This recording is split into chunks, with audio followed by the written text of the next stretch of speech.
Paris is a really annoying map, guys, but I'm going to show you a pretty good game that I played in the LHM TV on this map, and I decided to take the rock in the north here, right between the 5 and 6 lines, right in the dead center of the map.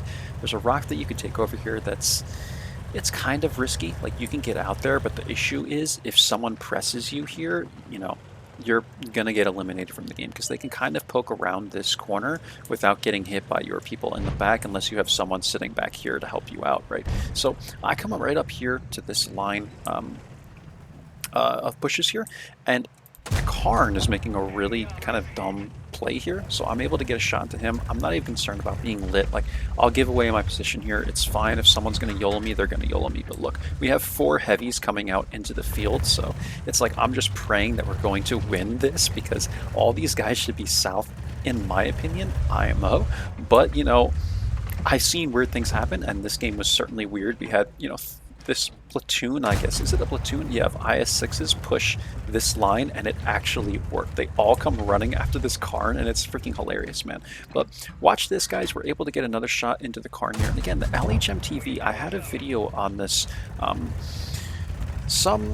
maybe a few days ago. It depends on how I upload them, guys, but I did do a video on Berlin of the LHM TV, and I was telling you guys how I feel about this vehicle. I actually really like it. We got lucky there that we tracked this guy. We got 655 track assist. And we'll get more track assist later, you'll see.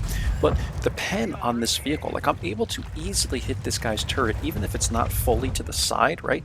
Like, it's just incredible, the penetration values of this vehicle. We're going to try another shot there. That one actually misses, but this tank seems to be pretty accurate. I actually like the gun a lot. The reload is kind of long, but I love the penetration of these shells and the shell velocity. And look at this shot, man. I was pretty lucky because he was behind the wall, but it went left. Like, this gun just always works for me. I don't know what it is, guys. I don't have a lot of battles in this tank, but for whatever reason, every time I shoot with this tank, like 9 times out of 10, the shell just penetrates and it just works out, right?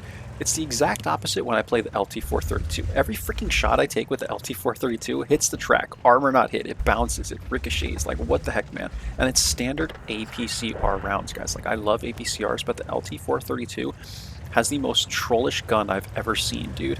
Like, you'll shoot the dirt sometimes and you'll be like, what the heck? Like, I just don't get. I think Wargaming put a secret stat on a lot of guns, and I swear they did it for the oh, that one didn't work, right? But we're on the move. But I swear they did that for the LT-432 since it's kind of OP and has armor. It feels like a tier 8.5 basically, but that gun, dude, like, oh my god, it's the most trollish gun. But the LTTB used to do the same thing to me, guys. The LTTB, like, every shot I would take, and that gun was accurate, man. That every shot I would take, I would just be like missing shots, or it would hit the tracks and stuff, right? But this one just works. So we're getting a shot to the E75 there. We're hitting his track, right? And I'm going to poke up again. And this is how you have to poke. Like, if you're going to ridgeline poke, I would suggest you just do it frontally like this, because you don't have any gun depression doing it from the side or the back, right? Or elevation. The Scorpion hits me here. I'm looking like, dang, dude, I really thought that he would have missed me. But what you have to remember with this vehicle is that the turret is all the way on the back. So you leave your front of your tank open, man. So, like, when I go to poke on this guy, I'm literally, like, this whole portion of my tank right here is exposed to this guy when I'm shooting him. And I pull back for like a whole half second. I'm pulling back and this guy still hits me. Like, not even in the front of the tank, in the side of the tank. So that's just something you got to keep in mind with this vehicle. The turret is facing rear. So if you're ever shooting people and you're poking out, just poke from the back of the tank, man. Because look, when you poke from the back of the tank, like if this turret was facing this way, this is your tank line, right? Like, you can poke out and you're only exposing this much of your tank. That's what's so nice about the LHM TV, but also a big downside, because if you do it from the other side, you're exposing that entire thing. Just some quick, tips for you guys on that. I know that's pretty obvious, but you'd be amazed, like, how many people, like, forget that when they're playing the tank, and I forgot it here, right? Like, I'm like, how the heck did this guy hit me? And I'm like, oh, rear turret, like, I'm an idiot, right? So we're going to advance here, and somehow, like, we lost the south of this map. Why these guys didn't go to cap, or maybe they did, I don't quite remember, but we ended up capping out and winning this game. Like, I don't know how this worked. I think they just all came back, but if these guys pushed the base, they probably would have won this game. In my opinion, I think they would have won. We're going to take a shot here at the M2Y's cap, or M3Y, whatever this is here. And we actually hit it twice, but we don't pen it. You can see the critical damage thing there. That means we hit the observation device. Trying a shot of the Su-130, it's not really there. And again, I just have to be mindful about poking this because look, guys, like look how exposed I am. Poking. Let me just go to the free replay camera so you can see what they're seeing. Like, look, this is what I'm exposing on my tank, man. So just be very careful, guys, like, because you don't have, like, this tank has really trollish, you know, depression and elevation angles from the side, so you have to kind of play it in that way. But yeah, trying to get a shot into the IS-2's cap there, IS-22. And all we're doing here now is just trying to eliminate this team. The BZ-176, I guess, tries to go after the TS-54 and gets in a crossfire with the tank destroyer, so that's what happens to him. And I don't know what the Caliban decides to do. We'll see, guys. I don't fully remember this game, but this is how it played out, right? And eventually you're going to run out of ammo, so I'm running out of the standard APs now, and we're going to have to eventually switch to APCRs. But that's what happens with this vehicle. You want to have some APCRs in case you need them, but again, the pen on the standards is like optimal, guys. It's pretty high for a light tank. It's very high for standard rounds, right? But these only get you another like 30 millimeters of pen. APCRs. So I just don't think it's worth running much more than like 10. And now watch how I bush up here, guys, okay? This is important to note. Watch how I'm kind of bushing up here. I'm spotting, I'm pulling forward to spot, and then I'm pulling back again, getting behind the bushes like this. And look at this. We can pen the Oho when he's angled, like on the side there, with the APCRs. Like, that's how good the penetration is on this tank, or on this gun, rather. Like, the penetration is so good, man. I'm going to take a shot at this IS. I'm just making sure that the TS doesn't spot me here. He might have, but it was too late. I was able to get that shot off. And yeah, guys, we're just, like, annihilating this team. And eventually we're going to get one more into the Oho. Watch this shot. I sneak into the Oho here. And this will be it, guys. We end up cleaning this guy up. Watch this shot, man. That I'm able to hit to the Oho. Like, this gun just works. I don't know what it is, guys. I don't care what the paper says. This gun, man, like, I'm telling you, I love this gun. It just always works for me. I hit the Su-130. I give him a little salute there. He salutes to me. You know, that's a sign of a GG and all. You know, standard baboon salute. And there we go, guys. So Paris, man, like, let's go back and we'll do a brief overview of Paris, because I don't think I've ever done a brief overview of Paris. But Paris is like, Paris, man, Paris is just annoying, dude. Like, Paris is a really, really annoying map, in my opinion. And, you know, people can say what they want about it, but light tanks just don't belong on this map, right? So you have a couple options, guys.